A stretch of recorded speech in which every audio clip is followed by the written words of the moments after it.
Books are the sources of knowledge, so it is very important to always have the books around. If you know how to read, you know how to analyze, you know how to make decisions. Any developing country depends on a well-developed human resource base, and you cannot have that without books.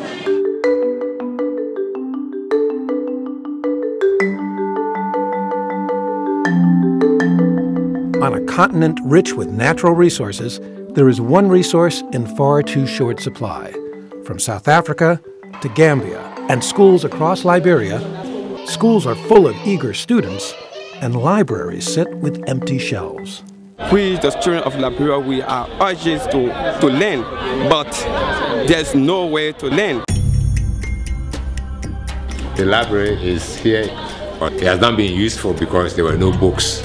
One of the important things in education and for students' achievement is to have textbooks. And we have been out of books since the war. You know, book is like a resource. It is a resource. So if you want to get to know people's minds, what they think, how they see things, their perspectives or anything, you need to get it in the book. But change is happening.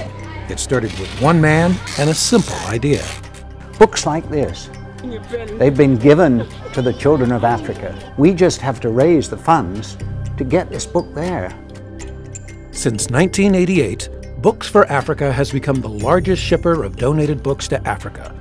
Books for Africa has shipped over 33 million books to 49 African countries.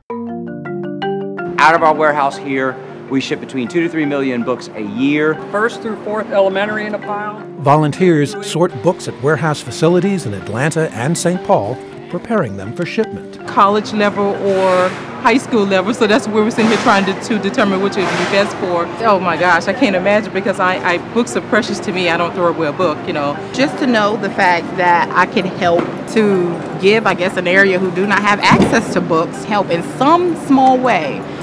It gives me such joy. I even took off of work early just so that I could make it here. Donations help send containers full of thousands of books to port cities in Africa each month. Local organizations take over once the ships arrive, transporting and distributing the books to libraries, schools, and universities. This is what we call our warehouse. So when the book arrives, we offload them from the containers. Okay, I use this truck to distribute the books, to carry the books around and give it to the various schools. We have so many containers that was here. 1, 2 to 4, 5 containers, 6. Libraries that didn't have a book in them, and here come these books from Books for Africa. It was an amazing sight to see. I read books most often in a biology book. Yes, because I want to become a doctor. I'm going to be a journalist so I can come and make research on history books to know about the world. The books that come to us end up in the hands of students, schools, and libraries.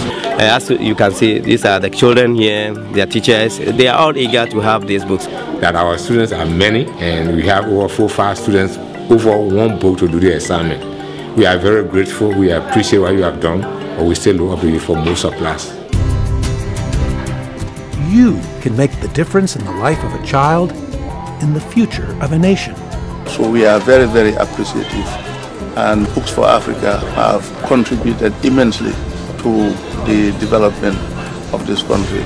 We are very thankful for Book of Africa, because if it not be for them, books won't be going to the schools. Everyone will bring something for the party. Yeah, thank you for supplying us, transmitting books to us. We are very grateful. This is our vision of Africa we are seeing today. Yeah, you have come to our need.